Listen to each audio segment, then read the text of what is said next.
Smile. Breathe. And just remember, it's too late to get out of it, so you might as well go on. Do you ever get the feeling that people are incapable of not caring? You know, I'm screwed up and average enough that I could write a song that'll live on forever. And then after that, it don't matter. I am the king of gay chickens. No, seriously, what the fuck? Honestly, you're in a memory in your subconscious. Fuck! Seriously? I don't know what you've been told, little lady, but the rest of us start at 9. I'm kidding. I'm just kidding. Good morning. Hey, Benny! Looks to me like you're on the wrong side of the river! Is it gonna be like this all the time?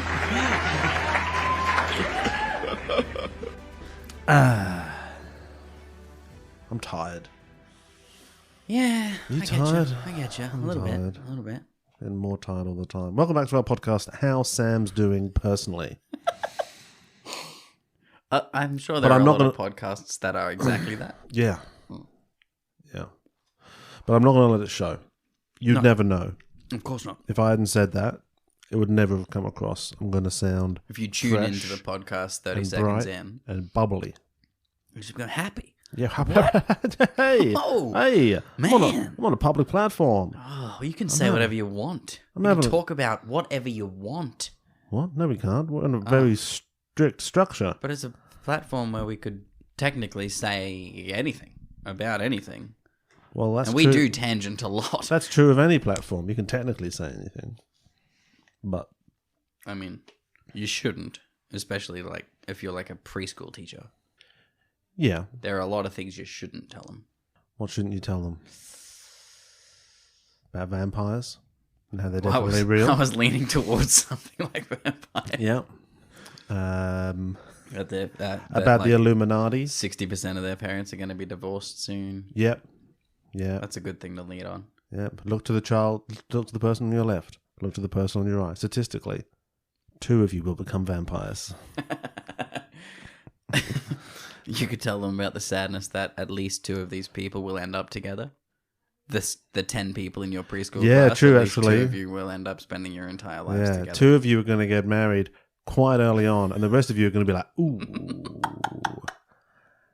And sometimes, weirdly, those marriages will stick together. But even if those marriages stick together, 10 years down the line, you look at it and you're still like, ooh. Yeah, you think, are you forcing this? What's going on underneath the surface there? Who's... But in actual fact, by that point, you're just jealous of their happiness and stability. This is true, yeah. And you're just projecting by assuming that, oh, I bet they're not happy. Mm-hmm. I bet it's all a lie. How can they be happy? How can anyone When else they were be happy so young? when I feel the way I do? Hello, everyone. Welcome to Exceptional Thieves. This is a podcast where Isaac and I review and rewrite movies. I'm Sam. I'm Isaac. And this is like the 10th, I think. Oh, I think it's the 8th. Hang on, Last week was the 7th, wasn't it? let me pull this up, actually, because I keep fucking this We're up. whipping up the list. This is the 9th episode of Turns of Frase, our special series where we're watching and reviewing and sometimes rewriting, because that's what we do. That's what we add to the Brendan Fraser discourse. This is true. The entire filmography of the one and only Brendan Fraser, the king of film. Today we're talking about With honours.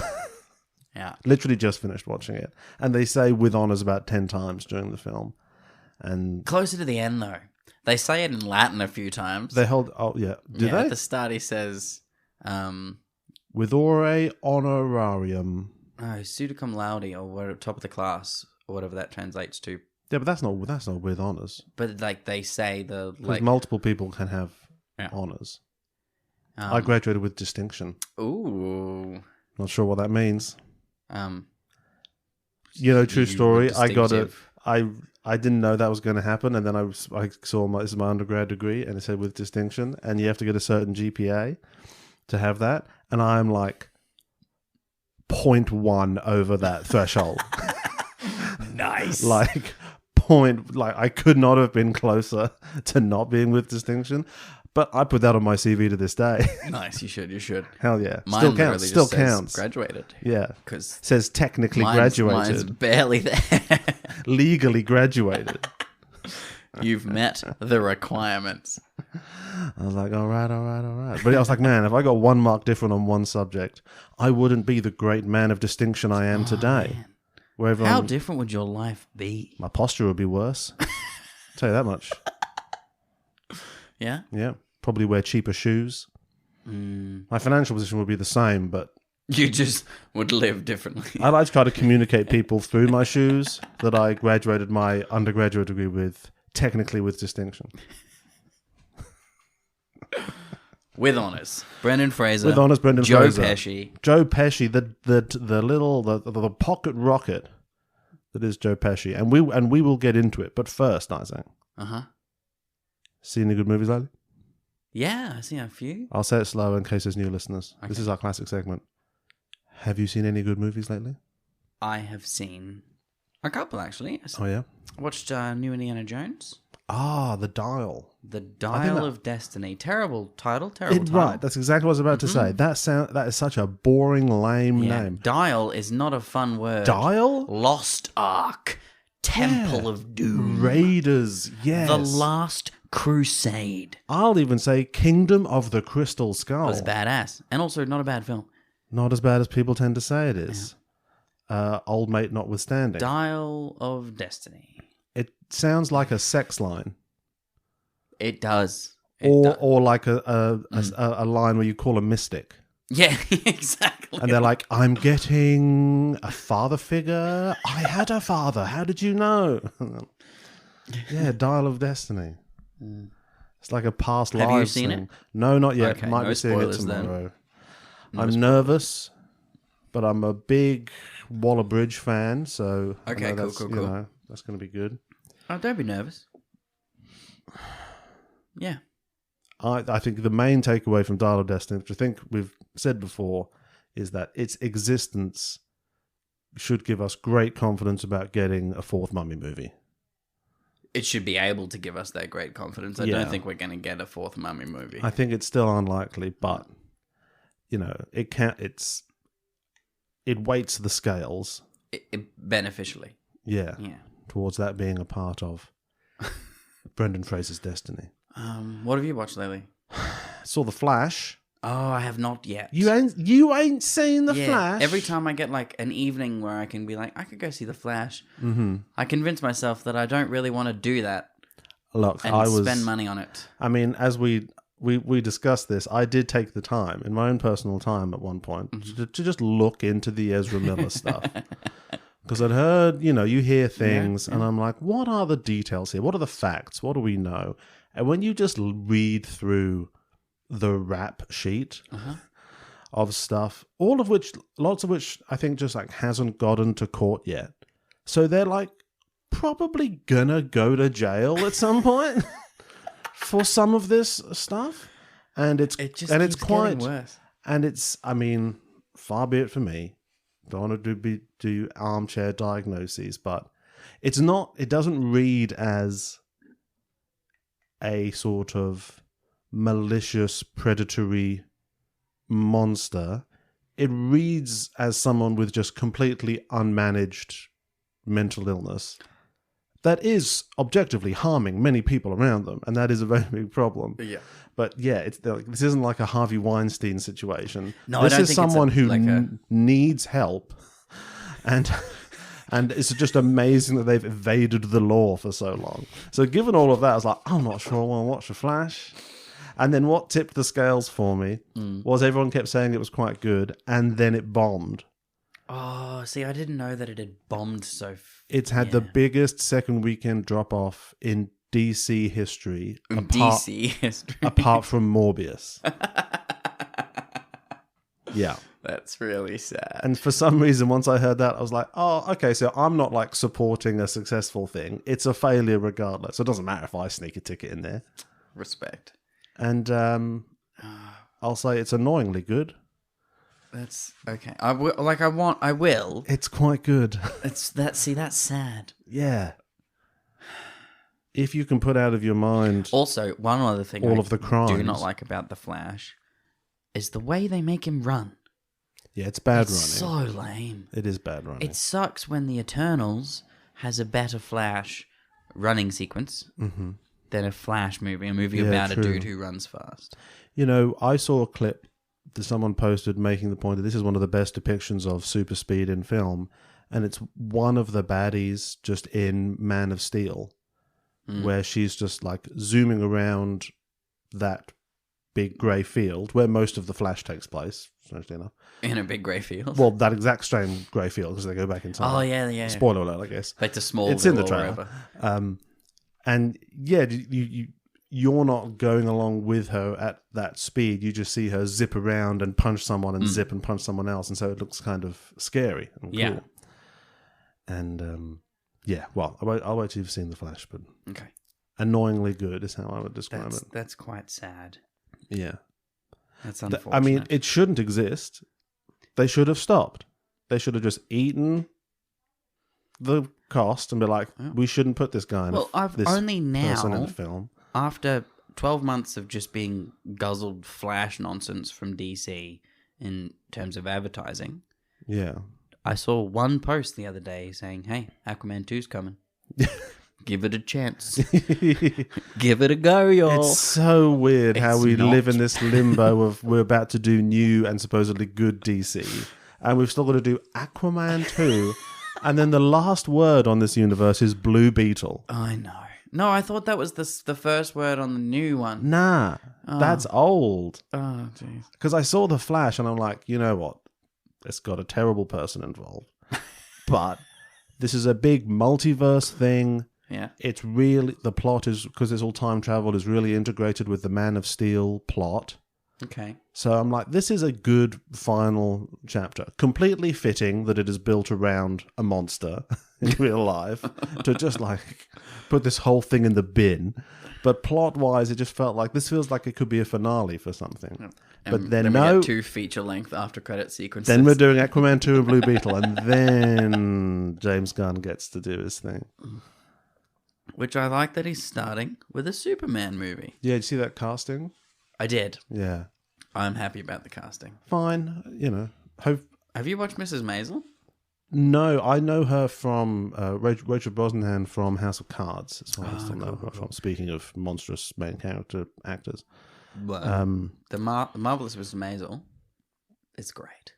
Yeah, We haven't even finished it. There's only 5 seasons. Like they're both It's amazing. It's kind of textbook casting for both those roles. A little. And so it's just a little uninteresting. But my hope is James Gunn is like, let's just lock this down and not make this challenging for everyone. And then we'll do some cooler stuff in other places. If we don't fuck with Superman and Lois and just give people what they want straight from a down the Superman straight line, away. then they'll give us more wiggle room in other things. Have they That's what I'm announced a hoping. Lex? No, that should be coming up soon. Okay. You know what name is fucking always I saw it. Old Holt. he's coming- he's Nicholas coming Holt. back. He gonna be bald though. People were wanting him for Superman. I'm like, No, no. way too British. And he's a baddie. Like he plays baddies very well. He plays. He's not a hero. Yeah, he's not the. He's not an all-American hero. Yeah, exactly. He's not even a partly American hero. And then in my spare time, we're continuing our old movies binge. I'm just like, it's just comforting to go back and just enjoy something from the past. And I'm enjoying another series of movies that I've never actually formally watched, which was bloody Lethal Weapon.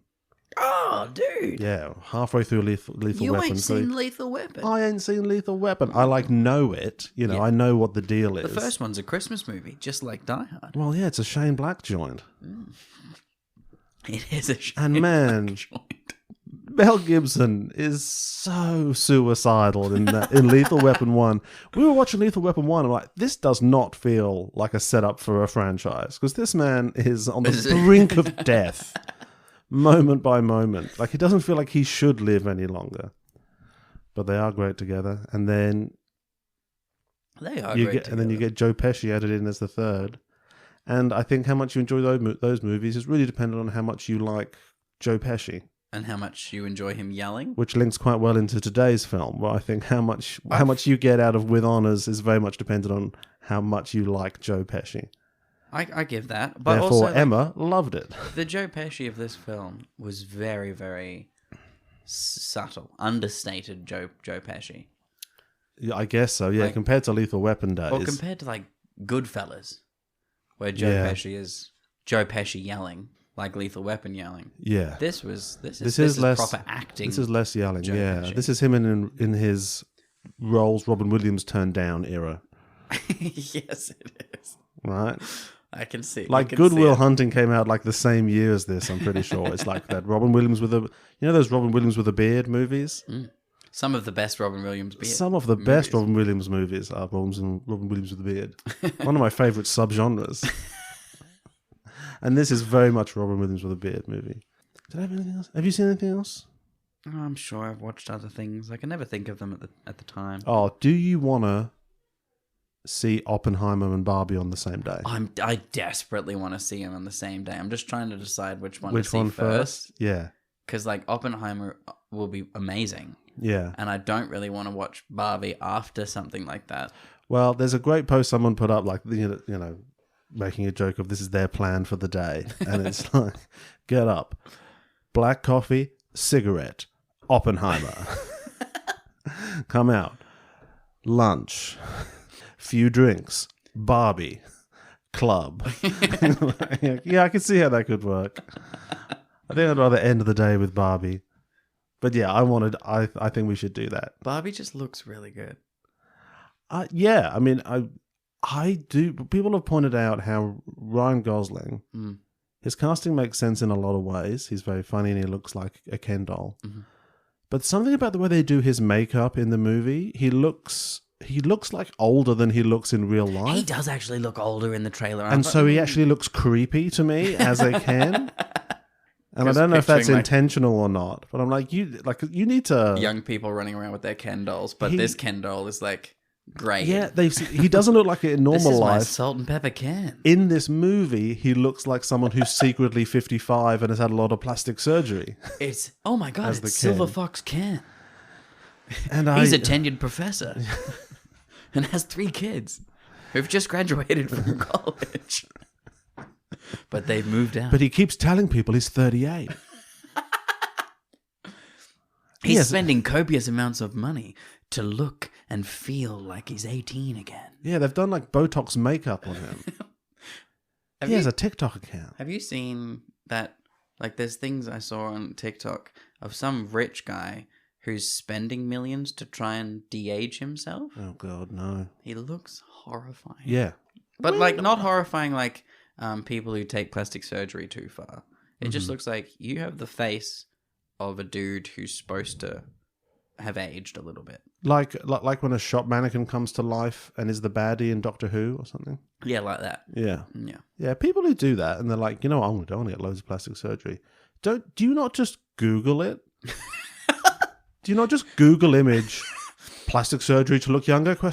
And just like get the overall perspective like, oh, most of these look shit. But they probably think they look good. I guess so. They must just see something different. Yeah, that's great. Because there are people who've like plastic surgery themselves to look like Barbie and Ken. I guess you have a sort of representation bias, don't you? Because the people who look good, they don't stand out in your memory. I feel like someone like Dolly Parton. She looks amazing. She does. She must have had a bunch of work done, and it worked. Well, most of the work she had done is a little south of the face, though. I wouldn't say that's most of the work. I'd say there's that's a lot of work down there. south of the face. It's her upcoming album. South. Good movie title.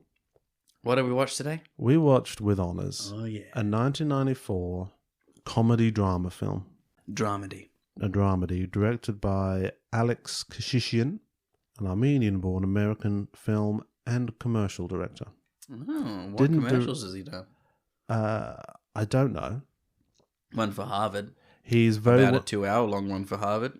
We just watched it. yeah, true. Yeah, going to Harvard looks amazing. Yeah, he made Truth or Dare, which was a documentary about Madonna, basically. probably how he ended up getting Madonna to do a song for this movie. Actually, Could be. we're piecing it together now because that seems very unusual. And it was the biggest. It came out in 94. This documentary came out before 1994. Come on, Sam, look it up. That came out in 1991, and it was the highest grossing documentary of all time until like 2002. People loved this Madonna documentary. And then he did like a couple of movies. He's done like, this is like his only feature movie that he's done. Because this isn't bad. Yeah, overall, it's not bad. No. It's not bad. It's kind of Wasn't- textbook. Yeah, and I think that's why it got a very moderate reception at the time of release. People are like, yep, fine, but kind of rote and doesn't really do anything that interesting. Yep. And I think that's kind of where I land with it as well. Okay. It's a story where Brendan Fraser is going to Harvard, lest we fucking forget. We'll get into it. He and his 3 housemates are going to Harvard, and he's very focused on this thesis, but instead Joe Pesci, a little homeless fella, it sort of teaches him the meaning of life, and they all learn something. Yep. And, by the end of it, in a way, the phrase with honours has a whole different meaning in a way, doesn't it? In a way. And that's the that's the story. And so, yeah, I think whether you enjoy this depends how much you like everything Joe Pesci is doing, and I guess how much you like Brendan Fraser. So we should be on board because this is another Brendan Fraser movie. It is. He is just the main character. A leading man at this He just point. has that vibe. He does. You know? Unlike some of his co-stars, Patrick Dempsey. You see, I've never seen Patrick Dempsey as a leading man. He's not, is he? In a weird Patrick Dempsey way. is a character actor. And he does so well in this film. Yeah. Do you know he's a big race car driver? Patrick Dempsey. Yeah. Like he drives big race cars or he drives a lot of race cars? Because I don't know how big when the you cars said are. big race car driver, Yeah, no. I pictured They're a race fucking- car that's really, really big. Yeah, they're massive cars. He has to get into a mech suit to drive the car. It's fucked. I Yeah. would love to watch. They're called super monster trucks. This is big race car. Patrick Dempsey drives super monster trucks at 1,000 miles an hour because he's just that kind of fucking guy. He is that kind of fucking guy. No, he's a big time race car driver and has said, I would like to just quit acting and just race. And look at this racing record. I'm tilting the screen for Isaac to see Patrick Dempsey's I'm leaning in. racing record. It is extensive. Jesus. And you wonder why you haven't seen Patrick Dempsey in much for a while. It's because he's never off the track, He was on mate. the fucking Le Mans. Yeah. That's awesome. He's like legitimately, this is what I would rather do than acting. That's real cool. So good for him, I say. It's like Frankie Muniz is now a NASCAR driver. Yeah. And has been for like 20 years, but apparently nobody knew. Yeah. People are like, where's Frankie Muniz? Don't worry about it. He's having a great time. He's driving big race cars. He's driving massive race He's cars. quite a small man. Yeah. Yeah. He and the other brothers from Malcolm in the Middle all race together in different size cars. The little one has a little go-kart. Yeah, Patrick Dempsey in this film is great. Yeah. He's got a look. He's the artsy one. Yeah, he hosts a radio show, a college radio show. In like a clock tower. He's like in front of a big transparent clock face. It's the Harvard Clock Tower. The Harvard Clock Tower. Everyone knows about the Harvard Clock Tower radio station. Yeah, so we're very much back in sort of school ties territory here. I know that's school, but When it this is- opened, the opening shot, which showed the block of places where they go to school at Harvard, I'm like, first thing I thought was, that's the same fucking school they filmed at. you know, as a viewer, ties, it feels like this is just the same school. Although I have to say, I feel not, like though. no, it's Brendan. There's 4 of them: Brendan Fraser, Patrick Dempsey, Jeff.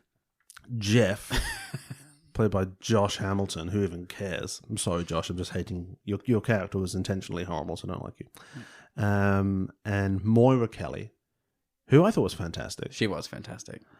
I could not get over how much she looks like Lizzie Kaplan Yes. the whole time. I can see it. I can Like see to an unnerving degree. I was like, Sam, it's not Lizzie Kaplan. She's it. like If it were made now, she's it like would 80 be. years old at this point, if that. Yeah, Moira Kelly, obviously very well known from being the voice of Nala in The Lion King. Definitely didn't know Adult that. Nala. Yeah, she seems to have Adult Nala. Adult, yeah. Not even like fun Nala. I think Adult Nala's fun. What's wrong with that? She's out there. Well, she didn't get to do voice acting with Jonathan Taylor Thomas then. Well, I mean, He was young Simba. oh, okay. Just trivia. No, yeah, no. She plays the Nala that they try to make look sexy. You know, when they try to draw a sexy lion in the Lion King. She's the Nala who's And a you top. and you watch it and you're like, that is good. I don't know. It's How do they manage to draw boobs on this lion? that's doing it for me.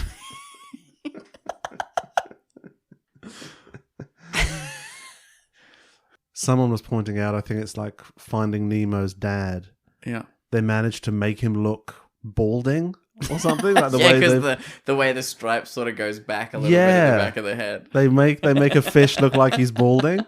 Genius. How do they do it? No one knows.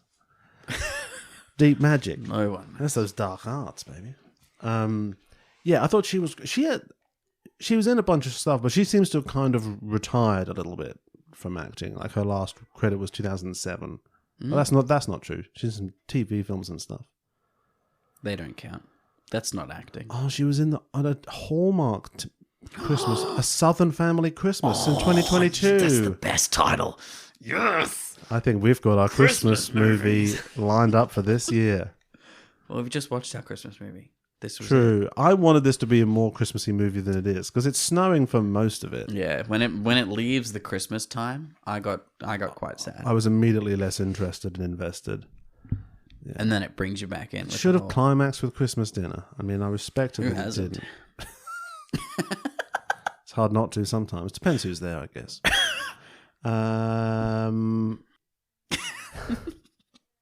And yeah, apparently where they were filming, it was winter, so there was a bunch of snow around, but they decided that snow didn't look enough like movie snow, so they cleared it out and put fake snow down. That's Hollywood, baby. That's gonna happen so many times. That's Hollywood in Massachusetts. What, were they filming in Massachusetts? Yeah, they filmed in Illinois, Indiana, Minnesota, and Massachusetts, My God. including some things at Harvard University campus in Cambridge, Massachusetts. Because if you don't, just in case you haven't picked it up, this movie happens at Harvard, and Brendan Fraser's character Monty Is referred to by the other lead as the word Harvard Yeah. for the entire movie. Joe Pesci calls him Harvard, and he just does it a bit too much for me. Like every Once they're line, actual friends, once they become real friends, yeah, he still refers to him as Harvard. like your name is Isaac. Uh-huh. I can't remember the last time I said that, apart from when I start the show. No, you say it at the start of the show. I said at the start of the show, Saying that then we don't felt we don't weird. say it often to each other. No. No. But maybe if I'd come up with a fun nickname for you like Harvard, I'd be more motivated to say it more often. Be like, remember how I kind of It's give you because shit? you'd be trying to make it a thing. Yeah. And no one else You're is trying to picking get it up to on it. catch But on. subtly, that's what it is. Danger. Yeah. Start calling me Danger if you want. But it was fun. No. Damn it. But it was... I'm glad someone was giving him shit about Harvard because, yeah, Brendan Fraser's character, Monty, or his name is Montgomery Kessler. Ugh, what a name. What a goddamn name. If I've heard of anybody who graduated from Harvard, that was their name? Montgomery Kessler. Yeah, you get given that name when you leave. Montgomery. So if you come through and your name isn't Harvardy enough, they give you a better one when you leave. That's fine. Comes with the package. Yeah, he's got a Harvard shirt or jumper on in every scene. Uh-huh. Or a scarf. I started making a list. There's Harvard scarves. There's Harvard hats. He's got a Harvard pen holder. Yep. In the background, there's a Harvard calendar. He has a Harvard On the fleece on the wall. He Harvard banner. has Harvard blankets. Harvard flags, Harvard blanket. I feel like the costume designer or set designers were given just one note, which was make it Harvard. The thing is Harvard. Well, I think maybe like for character choice though, it's because they're living off campus. They've got to give themselves the college experience In a cool house. It's a very cool house. You've got these 4 students living in this cool house. It looked like the Fight Club house to me. It really did. You know what I mean? Mm-hmm. It's that sort of big, dilapidated but cool Yeah. kind of energy to it. And also because it's kind of cold and grimy. Yeah. Living in a big, dilapidated house is cool, isn't it? Not too dilapidated. I mean, you don't want black mold, but just the house enough. I currently live in is quite dilapidated. There are cracks in the walls. Yeah, true. Actually, you do have a sort of Stranger Things going on. We do. Through your house, And it's fine. But it's not, I think, it's not cool dilapidated because Well- there are no stains anywhere. And I don't want black mold stains, but I'd like some old carpet in certain parts of the house. I think the point of the fun of living in big dilapidated house is it needs to be a kind of fancy house Yes. that has gone to seed Not over just time. a house built in the early Not 90s. just a random shitty Queensland house. Not to have a go at where you live. You are moving soon. We are. We're excited about So it's sort of like, yeah, I live in this big house, but I'm not like, it's not how I spend my time. I'm too busy This being. is just where I sleep, man. Yeah, I'm too busy writing my goddamn thesis, which is all Montgomery Kessler cares about. It's his quote life. Yeah, so His thesis movie is opens. his life. We're introduced to characters. Patrick Dempsey's on the radio. He's having a good time wearing little John Lennon glasses. Did you notice? Sorry to interrupt. In the That's all right. opening scene That's a whole thing. where he's running and he's better at running than all the other guys, and he Oh, yeah, doesn't. Brendan. Brendan Fraser's running. Montgomery And he Kessler. bumps into a homeless man. Joe Pesci right there, straight away. Oh, okay. Like 10 seconds into the film, they bump into each other. Oh, and that's where the Christmas magic begins. That is. Yeah, there should have been a little Christmas bells ching-a-ding-a-ding in the background. But yeah. At that point, he's dressed as Santa Claus, but then he takes his mask off to reveal Joe Pesci underneath. Oh, So big letdown to this movie, and just spoiler alert, Joe Pesci's not Santa Claus. homeless Walt Whitman-esque character is never revealed to be Santa Claus at any time. It's actually much more grim and realistic than that. There's a lot less Which I- Christmas magic, which I more respect. Christmas depression. Yeah, like where it should end in a sort of like heartwarming Christmas, it's actually just ends with a tragic, lonely death from chronic disease. Which I like. I'm okay. I like how It's a creative choice. I like how grim it got and unrewarding a lot of the stuff was at the end. And so the idea is, I guess, that Montgomery Kessler he's just focused on his thesis. He doesn't really care about anything else or anyone else, I guess. Yeah, I think he cares, but he's forcing himself not to care about love or friendships. And he's sort of fitting himself into the Harvard system because he loves Harvard. And so he gives a sample of what his thesis is like at the start of the movie. And it's basically sort of describing what sounds like a weirdly sort of conservative and kind of anti-democratic perspective. Because I couldn't write all of it down because I was eating, but he says it's It was sort of a pessimistic view. We need to move beyond the will of the people and stuff like that. And the professor, who's fucking Gore Vidal, is like, yeah, it's very excellent. This is coming along very well. Marvelous. Well done. Fucking Gore Vidal is just acting in this film.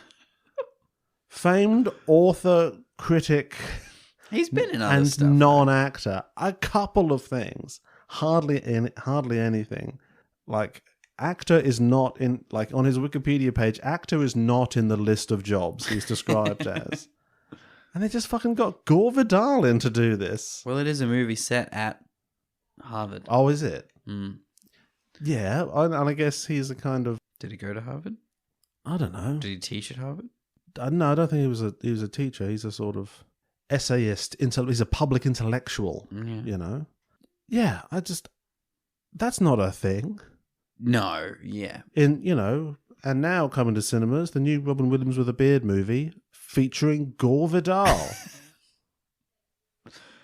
It's like if like Christopher Hitchens was just in a movie. Or like, I mean, it's tragic to say, but our current example would be Jordan Peterson. Yeah. Just in a movie, That would be playing weird. himself, I guess. Imagine if And he doing a wasn't playing weirdly himself. good job. Like, he does Imagine if great. he wasn't playing himself. Imagine if they wrote a character And he went full method. and he was just acting. Jordan Peterson as Blade. Blade's adoptive brother, Hilt. Oh, no. The vampires. Look to the person to your left. One of you will be a vampire. I don't know. It was a thing. I'm just doing Kermit. Okay. Anyway, movie Gore Vidal's in opens, this. I'm never going to get over that. He does the pitch of his thesis, and Yeah, it's a and he's like, pessimistic take "You're on doing great." what government is, and Gore is like, fuck yeah, mate, I'm on board. Hell that's, yeah, That's fuck everything yeah. I've been preaching to Shit, you in fuck class. yes, I'm Gore Vidal. You've learnt from class. Fuck yeah. Fuck yeah, Harvard, If bruh. the rest of what you're writing sounds anything like them 10 words you spoke at me, I'm fucking, I'm there, mate. Sick. Leans over, high fives him. And then they do fucking that chucks thing an where ollie they out the door. wiggle their fingers together Oh, like in yeah. Encino Man. And he's like, "Get out of here, you bloody scamp!" And Monty's like, "Sick, bruh, cheers," and he leaves. chow down on some grinding. Yeah, At the cafeteria. I have to say, Joe Pesci's kooky, like heart of gold, eccentric homeless man that he plays, had a lot of What could have been Pauly Shore? Pauly Shore energy. It's just that structure of The boy, oh boy. oddball character coming into non-oddball situation. It would be very cool to see this exact movie, but Pauly Shore. Remake now with Pauly Shore. We're looking for new Pauly Shore vehicles to get it going again. Oh, that you sent me that TikTok of someone pitching Father-in-law. the son-in-law sequel, Father-in-Law. Excellent idea. Yeah, I'd watch it. Pauly Shore would do it in a heartbeat. Like, if you could get that off the ground, get Carla Gugino back. But would she do it? Maybe not. She's actually having quite a good. But that'd be career at the annoying moment. if I'm like, come on, Carla. You've done fine. You've done Help us, help. Look at poor Paulie. He needs this, okay? He's a sad man. In the same platform. Yeah. You've done well. What I would Carla, look at it this way. Even if this is bad, you'll be fine. Like, you can withstand being in a bad Pauly Shore movie. You know what I mean? If Pauly Shore's never in another Pauly Shore movie again, he's never going to know joy. So, that's not true. He has a very large and devoted fan base that he sees very frequently. And the inciting event of this movie is that Montgomery Kessler is using an old-timey computer, and then due to computer madness, his dissertation is lost. Because it's olden times. Yeah, and he didn't save it. He didn't back it. He 80 didn't. pages. He worth. hadn't put it in the cloud, Yeah, why would you not? which was a dumb oversight on his part. And so he has 10 chapters that are printed out, and he's like, "I'm going to go and photocopy these chapters." Yeah, I need to do this right now. As an He's extra gonna backup. Xerox them, so And I he's got kinda get it. copies of it. Yeah. This is the middle of the fucking night. He's like, I'm doing it now. I guess it goes to the library or something. On the way there, he trips and he drops the printed chapters down a grate underneath a building, Underneath some the Harvard, library. under the library building. And then, blah, blah, blah. He sneaks down. He's trying to find it, so he sneaks down into the basement. The tripping, Yeah. basically broke his leg. Oh, yeah. He breaks his ankle whilst tripping off a bike rack. And he sneaks into the basement of the building. And who does he find but the guy from Goodfellas? It's Who's down on his Joe luck. Pesci in hiding after he left the mafia. Yeah. It's the guy from Home Alone who never recovered from all of the physical injuries he sustained. I saw a thing about that was Macaulay Culkin could have called the police at any moment and solved the whole problem. But he didn't. He wanted to hurt those men. Yeah. He enjoyed it. He did. That's why he did it twice. He did it 2 times. What's that kid's life like now? Joe Pesci. Imagine lives... if you were the Home Alone kid, though, and you grew up. You're not Macaulay Culkin, though. No one knows you did that. Yeah, because in the movies, no one finds out either time. And you didn't film it on your phone. You can never prove it. You've just tortured 2 criminals because they broke into your house. house. You just got away with it. And you're fine. He becomes that fucking criminal. Yeah, that's Home Alone 4. You will be driven to kill again if you are the Home Alone kid. You're having Because dreams you will of be the good feelings you had. You will the be- good Christmas feelings you had when you nearly killed 2 full-grown men. You're twice. gonna be chasing the rush of braining someone in the head with a can of beans the rest of your life. It's only gonna get worse. Every Christmas you're gonna be triggered to just start setting up booby traps. It's like a Saw franchise Yeah. where the detectives are trying to find this person who keeps setting up booby traps around the city Yeah. and just maiming people. You know what? That's not the worst origin story for a serial killer. No. That as a child you were home invaded and you fought them off. I think also Macaulay Culkin would be keen on that shit. Now that's the sequel we He'd be need. keen on that shit. Yeah, get James Wan in. Who's the other one from the first Saw? The one who acts in it as well. Oh, I don't know his name. He He's looks like a Casey. He's the one who he's runs Blumhouse, doesn't he? No, that's Must find this out. um Lee Winnell. ah. Anyway, we go down to the basement. Joe Pesci's there. living in a boiler room. He's got a sick setup in this boiler room. fucking cool. Brendan fucking ruins it. In for his him. little hobbit hole, he He's- has books. Yes, in a hole in the ground, there lived a Joe Pesci. Yeah. And he's burning pages of the thesis because he thinks it's shit. He doesn't care about anything, and so he immediately starts to extort Montgomery Kessler. Uh-huh. And But I also thought Monty's communication in this point was fucking stupid. Why would you not Yeah. go, hey mate, sorry, that's my thesis. I just Mm-hmm. dropped that down. I really need that to graduate college. yeah, May I please have my thesis back? yeah, Oh yeah, sure, mate. Here you go. he's very confrontational. From the get-go. And Joe Pesci is he's sort of more out of his mind at the beginning here than Yeah. he is later in the film. Because he reads too much. Yeah, He's been living in this library, addicted to books. too much. Addicted to books. He's got a tragic literature addiction.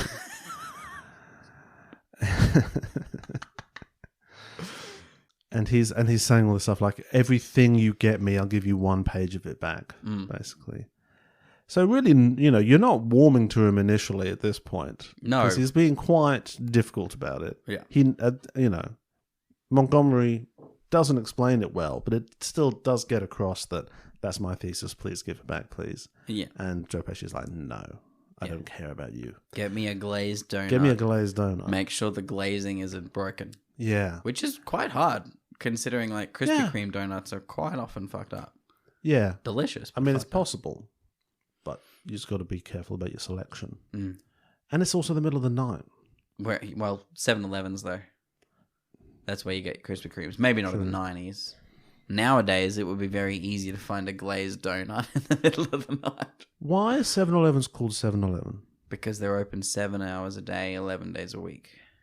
Oh, okay. Nice. I like that because you saw where I was going and you transcended it immediately, so that's good. We don't have to go further into that.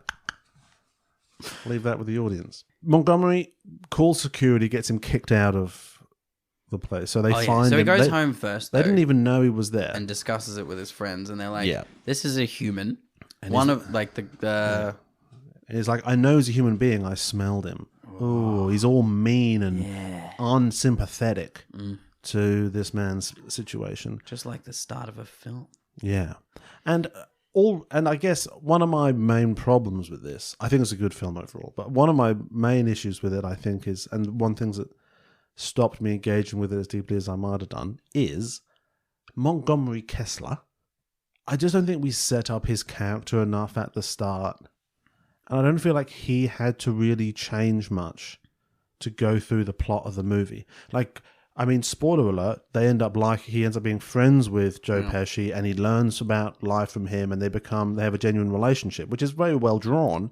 It's just that I don't feel that Brendan Fraser's character had to change much for that to happen. No, it seems comes like- across like he doesn't really mind hanging out with him Yeah. from the get-go. Even though, like, yeah, it is a chore, I'm doing this for these things, it doesn't look like he's uncomfortable at any point in time. Yeah, at the beginning, he is someone who's very academically focused and not that sympathetic to just someone who is homeless. Mm-hmm.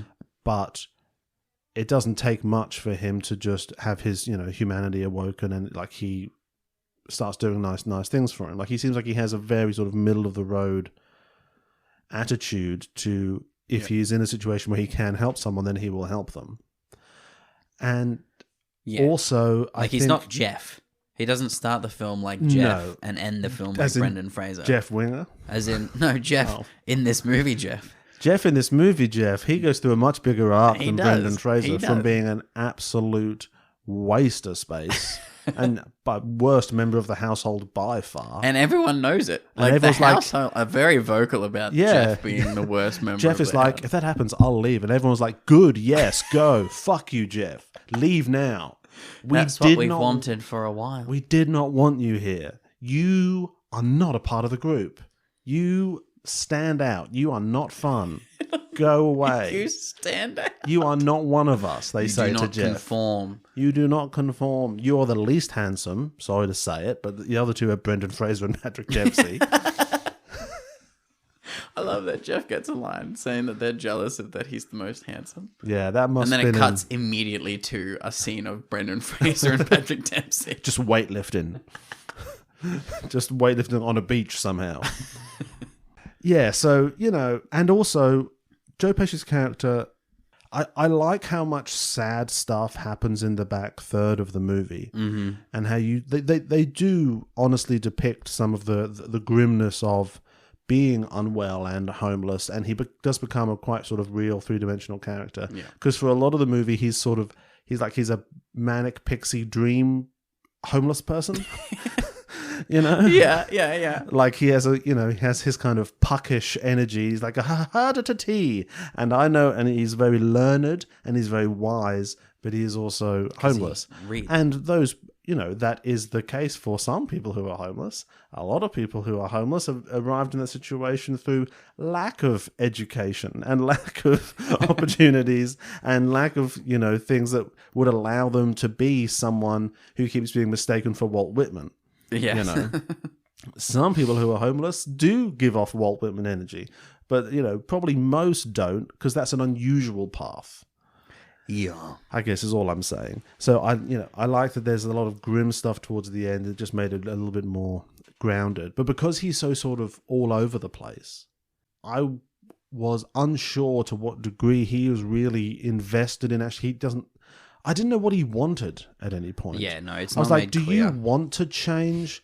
Because at one point you're like, oh, is this like a Christmas movie thing where he's, an elf in disguise and he's, been sent by Jesus or something to change. Save the future. Yeah, like Brendan Fraser is the Scrooge of this story, and he's gonna, by Christmas morning he will have learned to be nice to his fellow man. And I guess that's where the start of the movie might like lets it down a little bit, in that the ending's great and all their characters at the end and their relationships at the end work fantastically. Yeah. But because there is a little muddying of the waters where Brendan Fraser is not uptight at the start, he's just a regular dude who then becomes a nice regular dude at the end, and Joe Pesci's not like really angry all the time to become softer towards the end. He's just Joe Pesci's there. He's not like being super angry, jumping to heaps of conclusions all the time.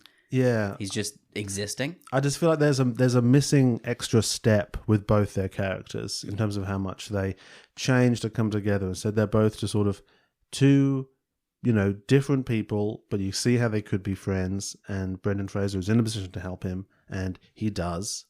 And we learn more about him, and it's nice. And then they get to help him at the end of his life, and it's a very meaningful experience for all of them. And then it's freeze frame credits. Yeah. And so it's not bad, but it doesn't sort of drive the knife home as hard as it could on some of its sort of emotional. It ends points, in such a good way. I think from okay, so spoiler alert, because in case it doesn't make any sense if people haven't seen it, Joe Pesci's character is sick. He has asbestosis, and so he gets more and more sick throughout the movie, and he dies at the end. And they are at his funeral. But this will just be one of the most meaningful things you've ever done in your life. Go to a homeless man's funeral.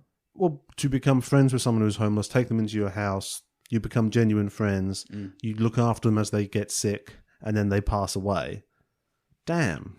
That's it. That's like one of the most intense and meaningful things that can happen. Yeah. And then you graduate, with with your college friends as well in your last year of Harvard. You're definitely going to stay friends with forever. Yeah, you're going to be friends with forever. Talk about trauma bonding. Yeah. I think what the film does, maybe from 1/3 in on, is good. Mm-hmm. So if the start had a little bit more frustration on both sides, it could have worked, made the whole thing great. But I think from when he takes him to class and Joe Pesci does that speech about how the Constitution is great for certain reasons. To Gore Vidal. That Gore Vidal apparently disagrees with, but the whole class gets their nice little Slow clap. college slow clap afterwards. Yeah. From that speech onwards, great film, I think, because Yeah. that's the point where they start to become friends. He has a crisis where he sort of lies to Joe Pesci's character when it's a very cold night and he's been living in this van for a little while out the back. He wants to bring him into the house, but old bloody fucking Jeff is like, no, if he comes in, I'm just going to take my rent money away. So Brendan's in a tough situation, so he tells him, he can't come in because the cellar's flooded. And that's how they break up. Yeah, it's good. Like, it's a very sort of, it's a Manic Pixie Dream Girl romantic comedy structure where they get together. Initially, they don't like each other, and then they get together, and it's great. And then they break up, and then they come back together at the end. But now she's terminally ill. I guess that's the difference. Yeah. You know that one. Yeah. I guess Like, love and other drugs. That happening, though, like with the breakup bit, where he leaves a note and then says, like, takes off. Yeah. That feels like it's at the end of the movie. Like, it was, it didn't I checked feel the time long. then when that happened. It was I'm about like, halfway. It feels like this is the ending. You're going to have this moment of dread, and then he's going to go searching through various homeless shelters around the city to find him. Yeah. And he's going to meet him, and then he's going to die. And that's going to be the end of the film. Yeah. And it felt like that. But then we got an extra 45 minutes of extra stuff afterwards of them actually becoming like good friends. Like best friends. Bonding. Finding Joe Pesci's family. Go see just his doing son. so much stuff. Yeah. And it's good. It's Yeah. good stuff. So this early stuff, they slowly start to come together. Brendan Fraser, let's talk about him for a minute. Yeah? Doing great crutch acting in this movie. Because he's on crutches for the first half. Yeah. Which is an interesting choice. And he's doing lots of great physical comedy and just lots of He's making them very crutches physical look like a performance. chore. Well, they fucking are. I'll tell you They're that much. Such a chore. As someone who's lived with someone on crutches for the last few weeks, I can tell you, it sucks. Living with someone on crutches. It's so much. Yes, it's worse than being in crutches. It's carers actually experience more distress than the person who's ill. Don't know if you know that. That is a thing. But I'm being facetious. Yeah, crutches are the worst. It's so much worse than you think it's going to be.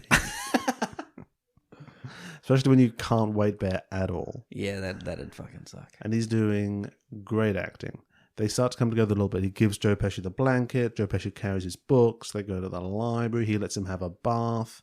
He helps him go to the Department of Public Welfare, but he's sort of too eccentric to really follow through on that. He learns about the bag. Joe Pesci has a little bag of stones that are all memories. Yeah. Which, as we discussed, from a memory. Every stone reminds him of a certain part of his life, and I think that works up to maximum 6 stones. Yeah, at which point they'd start to look similar. They have to be incredibly distinctive. Yeah. And that's, one of them has to be like a rose quartz or something. Mm. Or one of amethyst. You'd have to sit there for like 8 hours the day you're making that memory. You just get your stone. This is my memory stone, and then you just have to rub it, feel every inch of that stone. Like Braille. Yeah, it's like Braille from the stone. Oh yes, that's this one. This one feels like sandpaper. Oh, that's exactly right. I fell down a sand dune. You're right. I was camping that one time. That's exactly like Braille. Yeah, that's what Braille is. We learn a little bit about Montgomery's past, about his how his father left them, etc., etc. Then there's the lecture with Gore Vidal. When he goes into that lecture and Joe Pesci sits down next to him, at this point, it kind of felt like he was just his imaginary friend. Why is he at the lecture? No one else responded to him, but everyone else has the chair to themselves, and they both sit on the same little bench. Yeah, I looked throughout the room. There were 2 other sections of the room where 2 people were sitting together. And now I think they're supposed to be like couples. Yeah. Now it's just like he's got his demon from Northern Lights is Joe Pesci following him around. And Joe Pesci gives it to Gore Vidal in their debate about the Constitution, and he says that what makes the the men who created the Constitution, they were great because they knew that they would make mistakes and all that sort of stuff. And all this is fine and good. It's not what the movie's about, though. It's not what the movie's about, but it's a really cool speech. Yeah. And obviously it's satisfying to see Gore Vidal get his ass handed to him. Yeah, physically.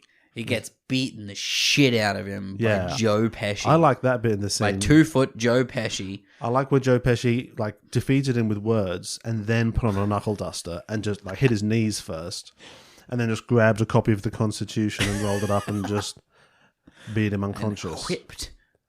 I saw that. I was like, damn, that's cinema. You know? That's spectacle. That's worth the That's what price of cinema's entry about. right there. Then they break up. Yes. Then it's Christmas. Moira and Montgomery Fraser is spending Christmas alone at the Fight Club house. Yeah, because he's got work to do. He's got work to do. He's working on his thesis. And it's also implied he's somewhat distant from his mother as well. I think I get the vibe that Yes. he's presumably not that passionate about going home. Moira brings in what I would call a UFO Christmas tree. Do you know what's going on there? I thought... Is she studying architecture? See, when she was building that building in the earlier She's scenes, doing I'm like, little this models. could be little I feel like models. it's- And then she builds him what I thought was just a building that she's designed. Yeah, I thought it was a school project. Then she gives it to him, and then it's got Christmas lights on it, but it looks fucking weird. It's cool. It's very 90s. Is it? Yeah, it's very 90s. That's something Phoebe would bring to give Monica. It looks like something someone would make in Close Encounters of the Third Kind when they're getting ready to go Maybe to Moira meet them. has had a sighting. Maybe. She's had an experience. Yeah. Yeah, and she invites him over for Christmas, but he has to work. And so there's tension between Montgomery and Moira the whole time. Sexual tension. Lots of sexual tension. Again, I don't know, it's just sort of like unintegrated with the rest of the storyline, you know? It's like not. It's his not, it relation. could be more. Like it works. It works. The love story works. It works fine, and they have chemistry and they're great together. Yeah. But I would want the presence of Joe Pesci, whose name is Simon B. Wilder in this movie, which I don't like for some reason. It's just such It a sounds weird, like an author name. yeah, a very sort of normal name, Yeah. like Simon Wilder. Like, oh yeah, You don't picture when you picture Simon B. Wilder. he needs like you a don't nickname. picture a homeless man living in the basement of a university library. Like if that's his name, they should all call him Wildo.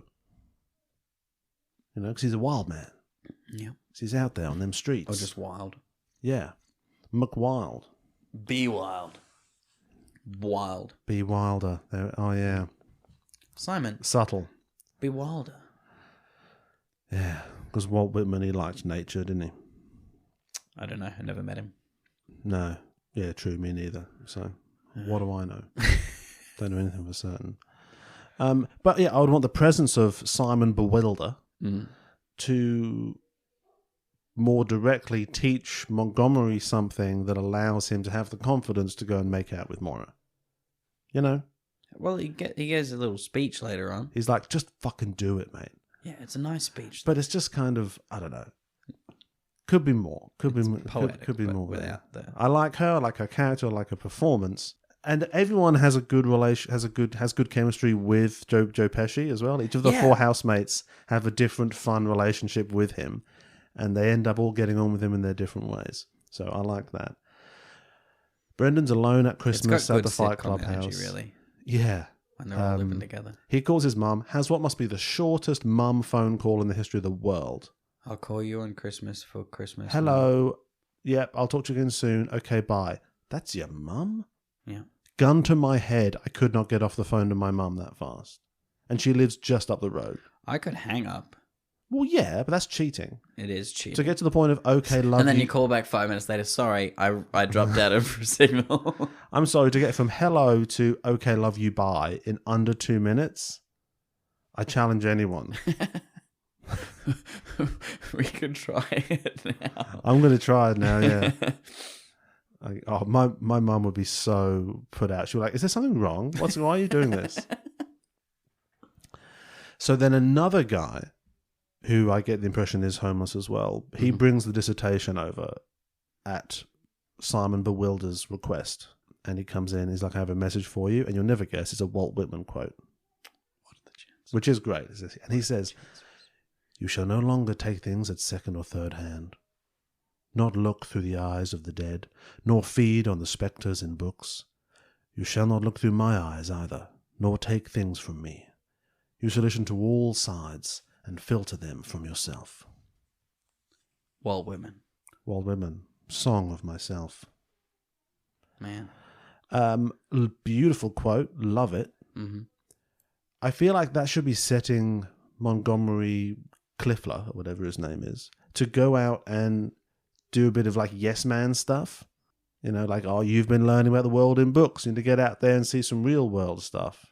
But he doesn't really. He immediately goes and finds Bewilder, which is nice. Brings him home. Yeah. Gives him a key. Says, you live here now. Yeah. So I just, I like that quote, but I feel like there's another movie lurking in the background of this movie, which is Brendan is a character who's all books, and then he meets a guy who's, in direct contact with life, partly as a result of his raw and difficult living situation, but also as a result of his personal philosophy of life. And it helps him to live in the moment, not just do everything in books, make out with the girl he likes, and write an even better dissertation than he ever imagined. And I think that clear, simple story gets kind of lost. Yeah.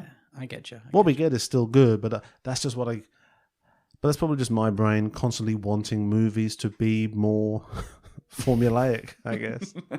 But I just think that formula would have had a more poignant feel, a more direct emotional impact than this, which feels kind of meandery. Yeah, no, I get you. He finds Bewilder in an alleyway, and he's not doing well. Nice, fuck. His respiratory situation is getting worse. And this is when I started to buy into it a bit more, because Joe Pesci, he's angry and he's vulnerable, and he's not Manic Pixie Puck character anymore. He's having a shit time and he needs help, and Brendan lets him help. He brings him home, gives him the upstairs room. And he's like, you live here now, here's a key. Yeah. And Joe Pesci's like, I'm going to get my disability benefit so I can pay rent. Sick. It's going to be awesome. We're going to bro out. He makes him Christmas dinner by killing another roommate's chicken. Yeah, Patrick Dempsey had a rooster, which was an essential part of his radio show. We didn't mention that. Because it allowed him to say that he has a huge cock, which is a running joke that happens about 4 times. And that's radio. And that is comedy. Oh, another thing that we didn't mention at the start. On Patrick Dempsey's radio show, he's talking about sightings of the ghost of Walt Whitman in the library at Harvard at the start. And then we meet Joe Pesci's character, and throughout the film, people are asking him, hey, are you Walt Whitman's ghost? Because that's who... Which is an insane thing to ask citing. A person you're looking at. Are you the ghost of Walt Whitman? You, this physical, clearly disadvantaged man standing in front of me? You're like, no, I'm just a man with a beard.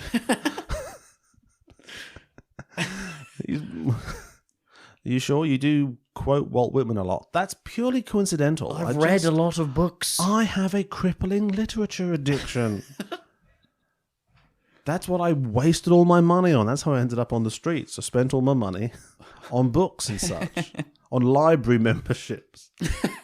On late fees at the library. They cleaned me out. I've been skipping from state to state, riding on open railway cars, trying to avoid the library police. They finally found me, and they took everything I had. Great premise. I'm writing it down. Library police? ? That's literally what I've written here. Adam Sandler? ? No, who's library police? Oh, I just really like the idea of like black suits. Bill Hader. Bill Hader would make great library. Well, like library feds. Library feds, yeah. Not like mall cop. Library feds, a federal agency that's dedicated to like hunting down late library fees or books themselves. Yeah. Bill Hader, David Harbour. Library feds. Sunglasses. They're dressed like Men in Black. Yeah. They're literally feds, but their department. You excited for Gran Turismo? No, but also kind of.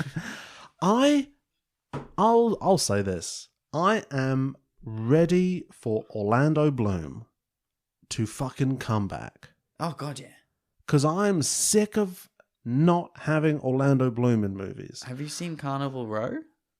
Well, not really, but I know of it and fine. Yeah. But I saw the trailer for Gran Turismo in the cinemas, and he comes on screen and he looks kind of evil now. Yeah, he's like old older, and he's got a kind of pointy face, and I'm like, oh, he's a fucking movie star. He's like, and I'm sick of Orlando Bloom not being in movies, and I'm glad he's in this, but it's probably going to be quite bad, and no one will care about it. Yep. I want Orlando Bloom to have I want a Bloomer-sance. Viggo Mortensen 40s and 50s. No, I don't want him to do weird, artsy Viggo Mortensen stuff. Well, no, Viggo Mortensen became Aragorn. I want Orlando Bloom to have that chance of being a rugged hero. Oh, yeah. And not an elf. I feel like, but what, Viggo was like mid-late 30s? And Orlando Bloom now is, he's not that old, is it? Well, fuck, he's 46. That's not old, but in my mind... Because he was like 18 when he got cast in Lord of the Rings, but that was a fucking long time ago. Because he was an elf. Yeah. I want a Bloomer-sance, please. Cool. And I'm very sad that it hasn't happened yet. Well, we might be seeing the start of it. He was one of the main characters in two of the biggest franchises of all time. Clap, clap, clap. Well done. It's time. Great. Then it was like Elizabethtown, and then no one knows. We need more Bloom.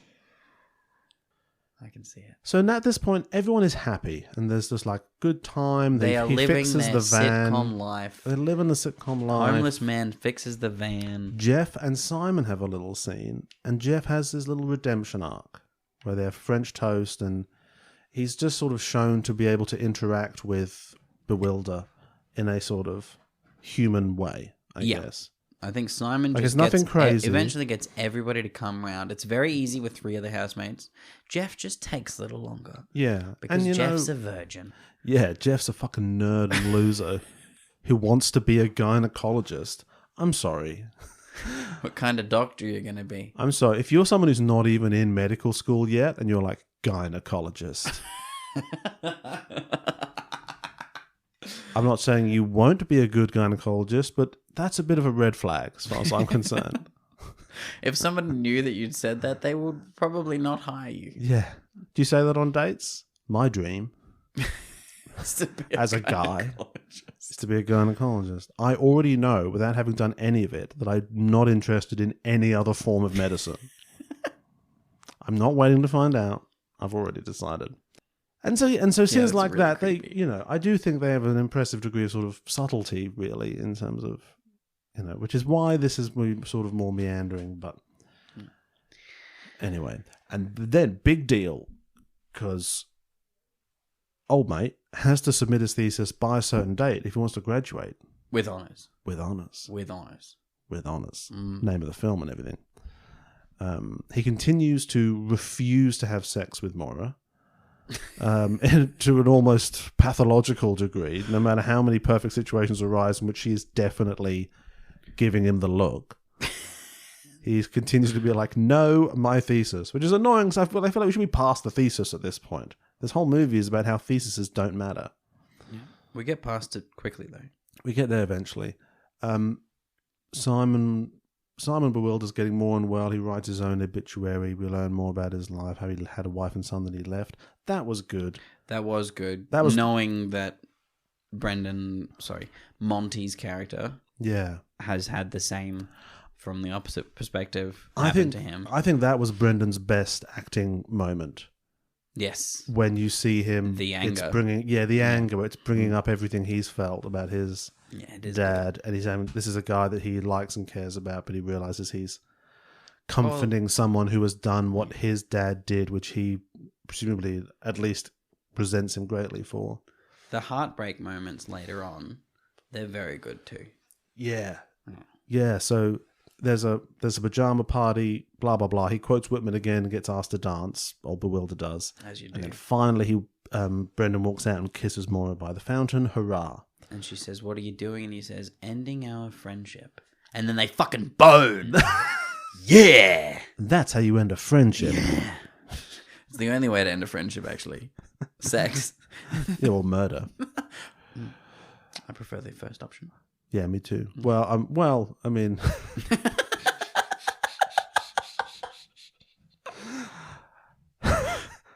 two options. Those are the You can only fuck your friend, or you can kill them. No, it doesn't have to be about murder of the friend. Just a murder in general could end a friendship. Well, oh yeah, sure. Oh yeah, That opens up so many more doors. yeah. You can fuck the friend, or you can involve them in your murder of someone else. And it may not end the friendship, but it will cast a shadow over the ensuing years. It'll be hard to come back from this. Yeah. I mean, sex is kind of off the table after that point. Yeah. Oh, that was one of the good lines. He says to Jeff, a person everyone hates.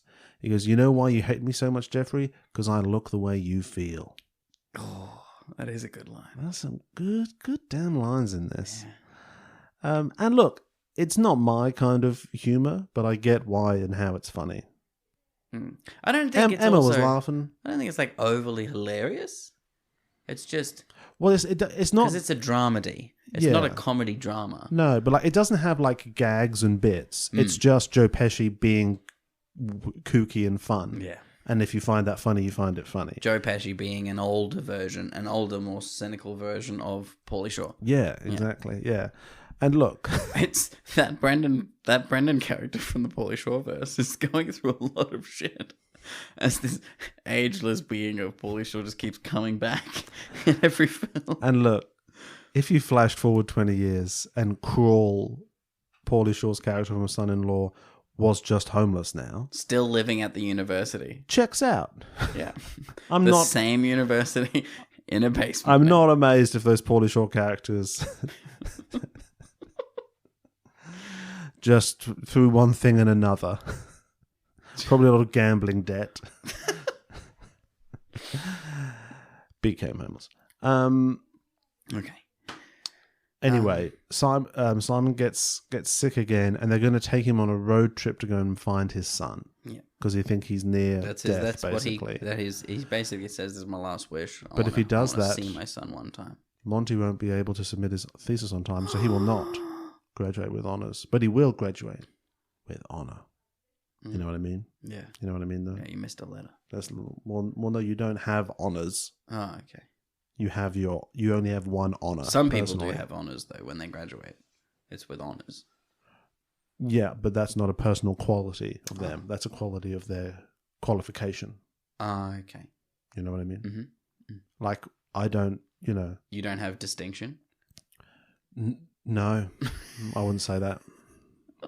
Far be it for me. No, too conformative. Yeah.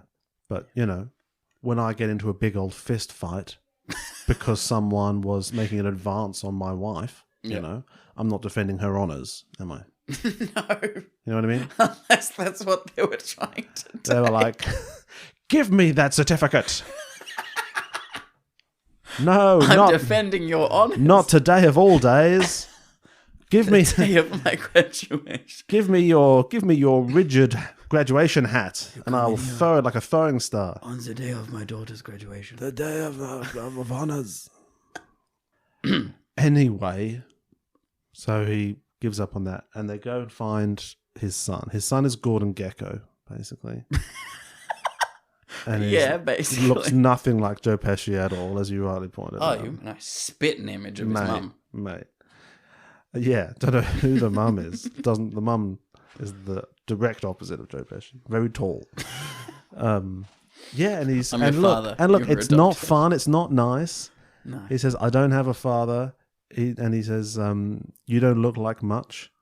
And his granddaughter comes out, the son's daughter, and she goes, "Who's that?" And he says, "That's nobody." And they just walk back inside. Oh, that Joe Pesci cry. Oh, Joe Pesci cries, and I really liked how unrewarding that was. it was I very was like, heartbreaking. that's It a was bold nice.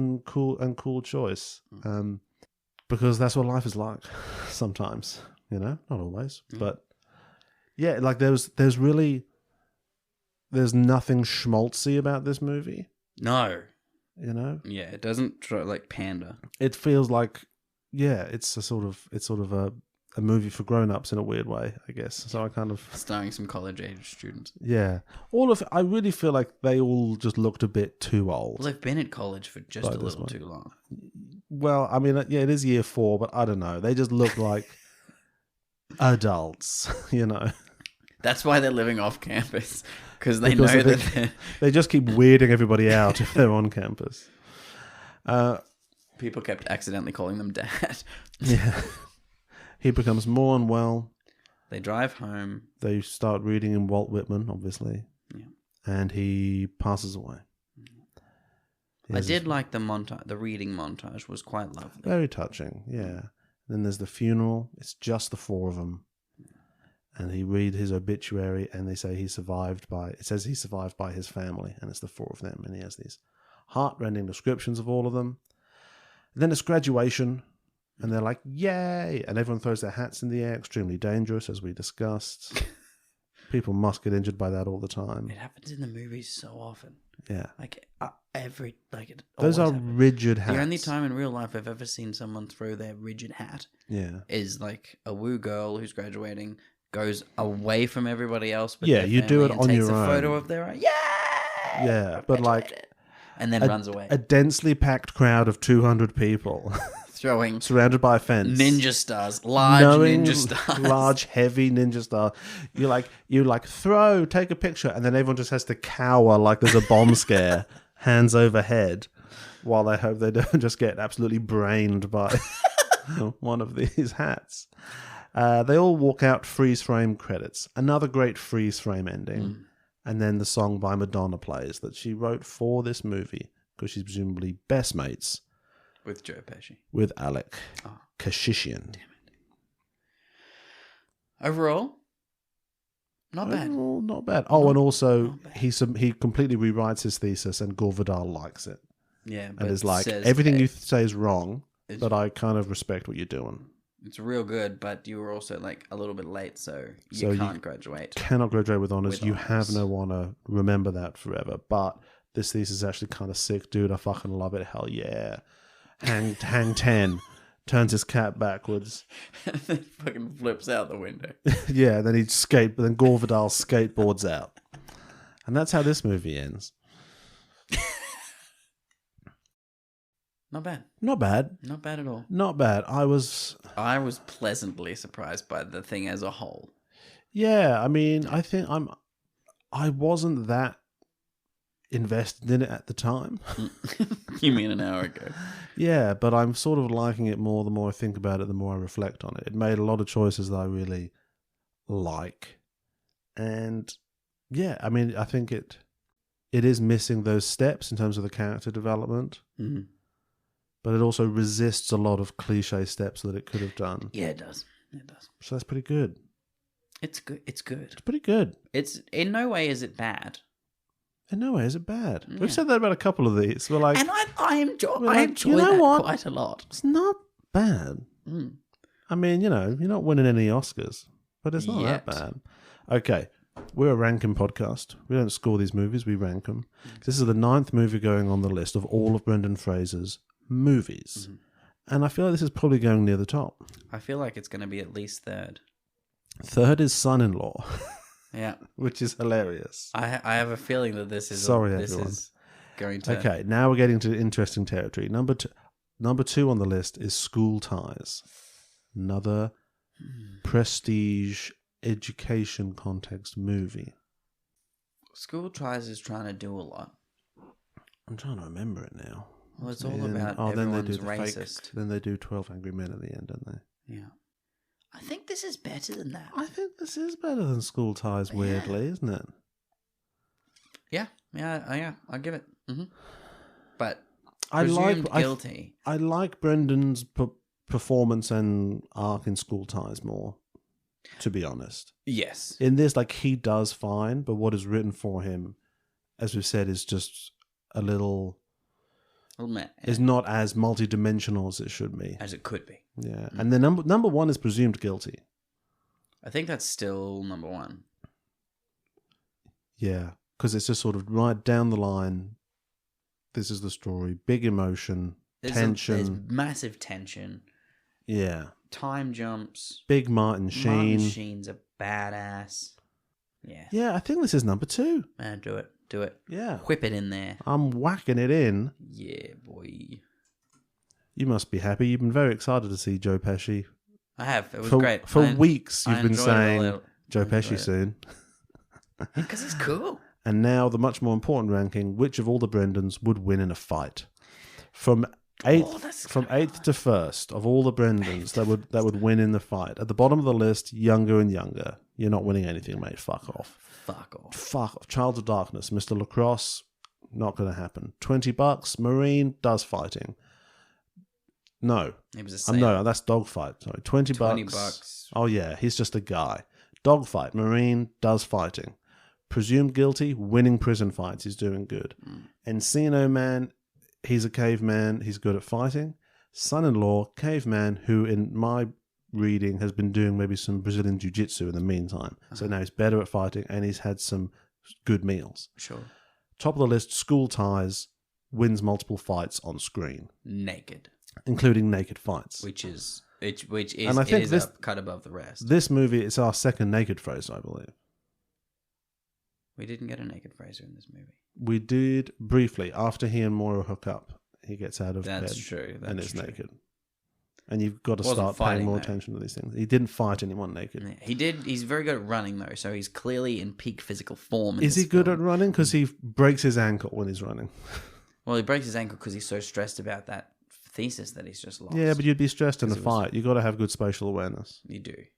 I don't think he's going to be winning many fights. I don't think this guy's winning many fights. No, but I think he could take Lacrosse Kid. He's definitely. winning moral fights. He could definitely take. So he's beating Younger and Younger because that guy's a weird No one's dweeb. ever going to lose to Younger and Younger. Is he beating Lacrosse? Is he beating John's friend from Child of Darkness? Yeah, Yeah, he's a bit older at least. yeah. And he's in shape, isn't he? Is he beating the random guy from $20? I think so. You think so? Yeah. Why? Because that random guy... Oh, no, that random guy was in freight and logistics. He carried loads. He did carry loads. He carried heavy He's things probably for got a while. bit of But then he just- left the freight and logistics job to do deliveries and quit that and just said, I'm going tripping. Yeah. And then met up with his ex-fiance's dad who said, yeah, mate, I'm sad you guys aren't together again anymore, but I'm proud of your life choices. and he's in that situation with the stripper and his fiance, and he just like doesn't control it, doesn't fight his way out of it. No, I So reckon I don't think he has the assertiveness needed to Yeah. be good in a fight. I reckon this guy beats that guy. And then next is dogfight. I Marine- want Monty to kick the shit out of a sailor, but He wouldn't though. he wouldn't. He wouldn't. He's number 6 on the list. Yeah, Monty do it. Throw him in. Throw him in. is with honors is 6th out of 9 in terms of which Brendan would win in a fight. And that's this movie. Thank you for listening, everybody. If you've been enjoying the show, you can follow us on Twitter at ExceptionalPod, on Instagram, Exceptional Thieves. Send us an email, exceptionalthieves@gmail.com. Or you can find S. Brookfield on TikTok. See some of my stand-up and clips of the show, which I need to do more of. I've been really behind with that. Next time, exciting times. It's Airheads, baby. That was the like electric guitar sound. Was that? Yeah. Was that? That's what that was. You sure? Yep. Okay. If you say so, mate. Ask the studio audience. What do you guys reckon? They've left again. Oh, damn it. We gotta start being more honest with them about what they're coming in to watch. We gotta start locking the door. We gotta get the doors put back on after they burst out through them last time we tried to lock them. Airheads. That was a tragic stampede. Yeah, Airheads. We're coming back. We're Steve Buscemi is back. It's going to be a fun, cool time. It is going to be fun. We've got a clip from Airheads in our opening credits music, so it should be good. And then we're back with Paulie Shore again for In the Army now. Yay. And then I think it's the end of Paulie Shore, not in life, but just for us. Kind of in the career, though. Well, yeah, kind of. So sort of. But in his own words. But there's going to be plenty of time to talk about Paulie Shore down the line. Anything else to add? No. No? No, I'm tired. All right. We end where we began.